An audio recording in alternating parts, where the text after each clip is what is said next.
চারদিকটা দেখো।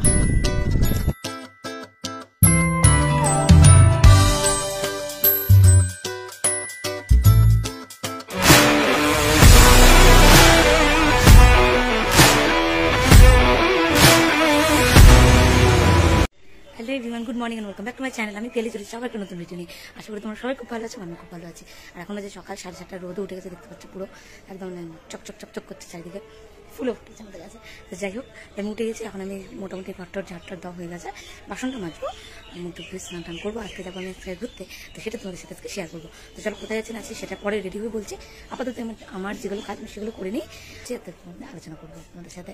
তো চল, তো দেখতে পাচ্ছ আমি একদম পুরো রেডি হয়ে গেছি। আর এই যে কাঁথা স্টেজে চুড়িদারটা পরলাম, অনেকদিন ধরে ইচ্ছে ছিল পরবো তো পরেই নিলাম আজকে। ভাই ওড়নাটা নিবো খালি, জাস্ট রেডি আমি একদম। ফোন করলো ওদিক থেকে, তারপরে বেরিয়ে যাবো। তো চলো, কেমন লাগছে অবশ্যই কমেন্ট করে জানিও। তো আমি টোটো উঠে গেছি। তো দেখো একদম আমরা বেরিয়ে পড়েছি। আর আজকে আমাদের ডেস্টিনেশন হলো নেপাল। ফার্স্ট টাইম আমি ইন্ডিয়ার বাইরে যাচ্ছি ঘুরতে, কি মজা। আর আমার সাথে তোমরাও যাচ্ছ আজকে ইন্ডিয়ার বাইরে ঘুরতে, তার জন্য আরো বেশি আনন্দ লাগছে। আর আমি একদমই যে হেলমেট পরে একদম রেডি, এক দেশ থেকে আরেক দেশে ঘুরতে যাওয়ার জন্য। এখন আমরা পানি ট্যাঙ্কি যাচ্ছি।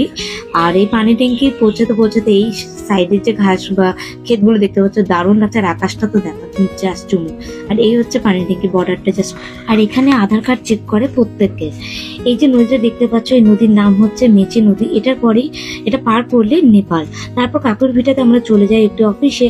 আর এখানে পারমিট নিতে হয়, হচ্ছে তোমার গাড়ি হিসাবে 2 হুইলার বা 4 হুইলার হিসাবে কিছু পে করতে হয় তার জন্য। আর এখানে 7 দিনের জন্য পারমিট পাওয়া যায় নেপালে থাকার জন্য। তো আমরা যেহেতু আজকে ব্যাক করবো, তো আমরা 1 দিনের জন্য পারমিট নিয়েছিলাম। তারপর আমরা চলে যাই নেপালে বাস স্ট্যান্ড দিয়ে, পাশ দিয়ে, রাস্তা দিয়ে। আর যেতে যেতে আমরা রাস্তায় কিছু মানুষকেও জিজ্ঞেস করি, কারণ হচ্ছে জিজ্ঞেস করতে করতে এগোই আর কি। কারণ নেপালে ঢুকতেই মানে প্রবেশ করতে সিম কার্ডটা কাজ করা বন্ধ করে দেয়। আর নেপালের বাজারটা বেশ বড়, আমার যা দেখে মনে হলো খুব বেশ বড়। আর পরিষ্কার রাস্তাঘাট। আর ওই দেখো দূরে ওই পাহাড় দেখা যাচ্ছে, একদম দেখা মিললো ফাইনালি। দূরে ওই পাহাড় মিশেছে নীল আকাশে, দেখে মন ছুটে যেতে চায় ও আহারে। চারিদিকে সবুজ আর সবুজ, তার উপর মাথার উপর ঝলমলে রোদ। আর তার সাথে আমার ড্রেসের কালার জাস্ট ফুটে উঠেছে, বলার কিছু নেই। আর আর রাস্তাটা দেখো একদম মানে দারুণ আর দারুণ। আর এতটা রোদে আসার পর এই যে আমরা রাস্তাটা যাচ্ছি এখন, এই রাস্তাটা এতটা ঠান্ডা, মানে বলার মতো না।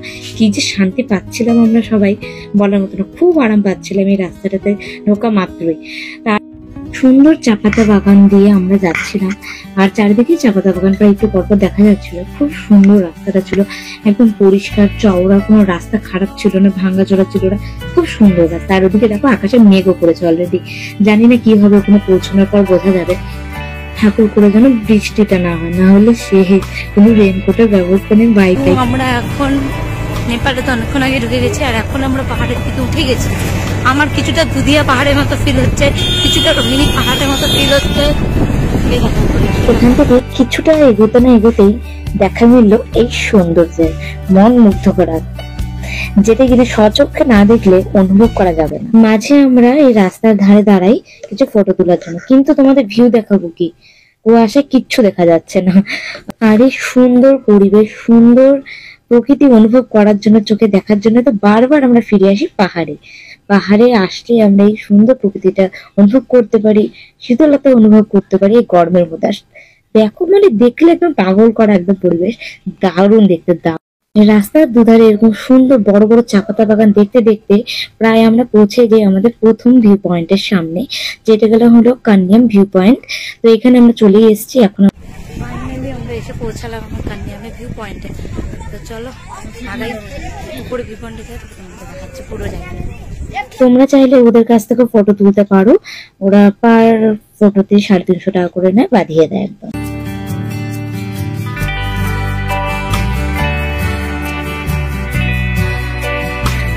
তারপর এখান থেকে বেরিয়ে যে আমরা কিছুটা একটু এগোতেই 2-3 মিনিটের রাস্তা, তারপরে দুপাশে দেখছি স্টল খাওয়ার। আর এই ঘোড়াগুলোতে তোমরা উঠতে পারো টাকা দিয়ে অবশ্যই।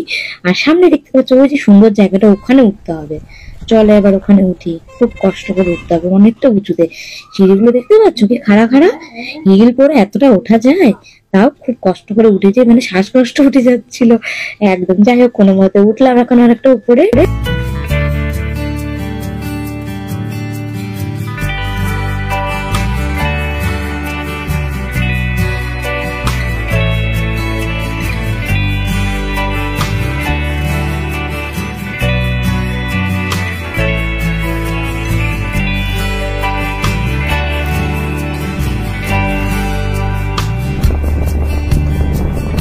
এখানে ঘোরা শেষ করে তারপর আমরা ওখান থেকে বেরিয়ে পড়ি। এবার যাচ্ছি আমরা হচ্ছে স্কাই ওয়াকে। ওই যে দেখতে পাচ্ছ দূরে দেখা যাচ্ছে, আঙুলটা দেখাচ্ছি আমি।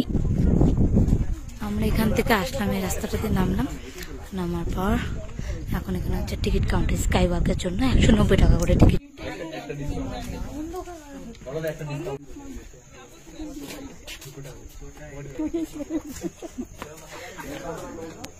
চাই করো না, এতটা পর চলে আসলাম। ওই এক জায়গায় গান 14 দিন করবো না, ধরো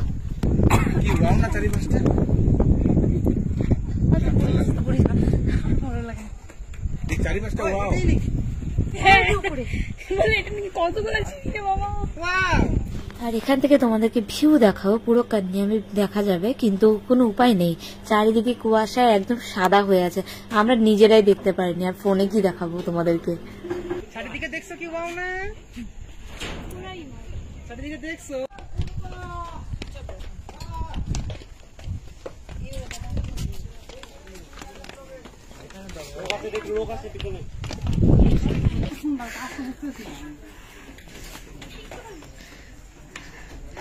স্কাই ক্যাফে, চলো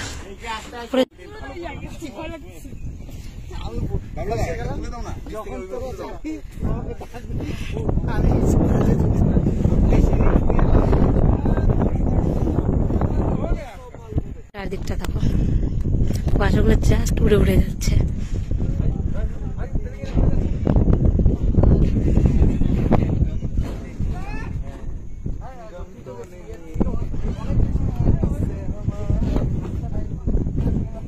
এখন আমরা আসলাম হচ্ছে হোটেল ইয়াত্রীতে খাওয়া দাওয়া করতে সবাই দুপুরে।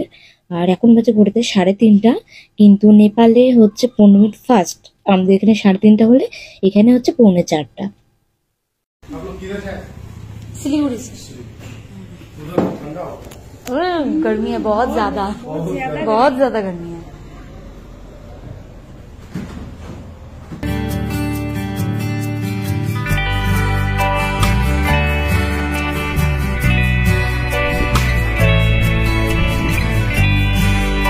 তো আমাদের আজকের মতো ঘোরাফেরা শেষ, খাওয়া দাওয়া শেষ।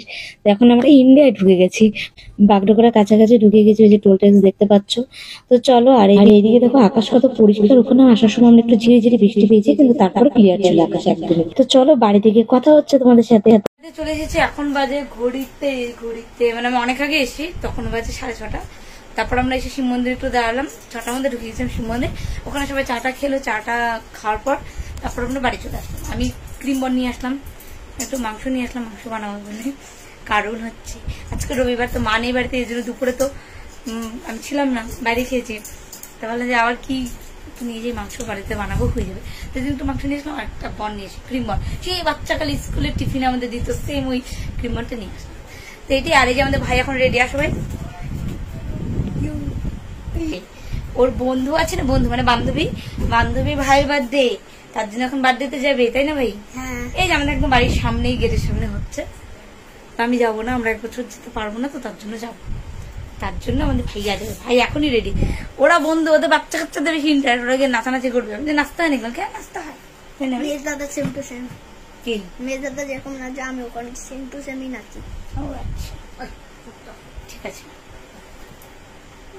মাথা ভিজে কেন তো? ও এখানে পুরো বৃষ্টি হয়েছে কোনখানে? এখানটা? হ্যাঁ, আমি যেখানে গেছিলাম আমাদের ওখানে কিন্তু বৃষ্টি হয়নি। আমরা যে গেছিলাম ওখানে জাস্ট একটু, যখন আমরা খেতে ঢুকলাম তখন একটু ঝিরিঝিরি বৃষ্টি হচ্ছিল, আসলে মেঘই ছিল, ওটা কুয়াশাই ছিল। তারপর আবার আসার সময় সেম একটু ঝিরিঝিরি বৃষ্টি হচ্ছিল, তারপরে কোনো বৃষ্টিই ছিল না। আর এখানে এসে দিকে আমাদের এখানে শিলিগুড়ি মেডিকেল মোড় থেকে রায়নগর সব দিকে একদম রাস্তা ভেজা, মানে এত পরিমাণে এখানে বৃষ্টি হয়েছে। কিন্তু আমরা ওখানে বৃষ্টি হয়নি, ভাগ্যিস হয়নি, নাহলে বৃষ্টি ভিজে আসতে হতো, তাই না ভাই? আর মুখ চোখের অবস্থা দেখো একদম সকলে হাঁটা হাঁটা হবে তো ভাই, কুয়াশা টুয়াশাতে ঘামে সবকিছু একাকার হয়ে গেছে। তো যাই হোক, চলো গাইস এখানে ভিডিওটা শেষ করছি। তো আর ওখানে আমি কোন রকম কথা বলতে পারিনি, কারণ হচ্ছে একটা যে আমি মানে অনেক লোকের সাথে গিয়েছিলাম, তো সবার সামনে কথা বলতে একটু লজ্জা লজ্জা লাগে, তো এর জন্য কথা বলতে পারিনি, কথা বলিও নি। তো আমি ভয়েস ওভার দিয়ে দিলাম সকালতে। আর জায়গাটা খুব সুন্দর ছিল, খুব সুন্দর। তো আসলে তোমরা বুঝতে পেরেছো। আর বেশিরভাগটা নেওয়ার চেষ্টা করেছিলাম, কিন্তু ওই যে বললাম মেঘের জন্য সব ঢেকে গেছে, কিছু বোঝাই যাচ্ছিল না। কি বলবে বল? ভিডিওকে লাইক, সাবস্ক্রাইব এন্ড কমেন্ট করে দিও। ও মাই গড। তো যাই হোক, চলো তো ভিডিওটা এখানে শেষ করছি। যদি ভিডিওটা আজকে তোমাদের ভালো লেগে থাকে তো অবশ্যই ভিডিওটা লাইক কমেন্ট শেয়ার, এবং যারা এখনো পর্যন্ত সাবস্ক্রাইব করেনি তারা অবশ্যই সাবস্ক্রাইব করে দিও। চলো দেখা হচ্ছে নেক্সট ভিডিও। তখন আমার সুস্থ, টাটা, গুড নাইট। আমার গলা বসে গেছে, টাটা।